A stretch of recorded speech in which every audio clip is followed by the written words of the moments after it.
LJP Ramvilas के सदर चिराग पासवान ने दावत इफ्तार का खास एहतमाम किया। इस दावत इफ्तार में सीएम नीतीश कुमार के साथ साथ डिप्टी सीएम सम्राट चौधरी, विजय सिन्हा और विजय चौधरी के साथ साथ बीजेपी और जेडीयू के कई कारकुनान और लीडरान शामिल रहे। ये प्रोग्राम एलजेपी रामविलास के दफ्तर में ऑर्गेनाइज किया गया। चिराग पासवान ने सभी नेताओं से गले मिलकर उनको दावत इफ्तार की मुबारकबाद पेश की, लेकिन इस सब के दौरान सीएम नीतीश कुमार न तो किसी से गले मिले, यहाँ तक कि उन्होंने किसी से बात तक नहीं की।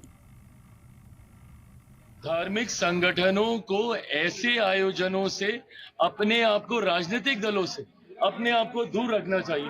नहीं तो जिस भावना के साथ हम लोग इसका आयोजन कर रहे हैं, आज क्या समाज में हम लोग यही भावना देना चाह रहे हैं ना कि हिंदू मुस्लिम सिख ईसाई सब भाई भाई, सामाजिक सद्भावना की। मैं तो भैया हिंदू, मैं तो हिंदू हूं ना।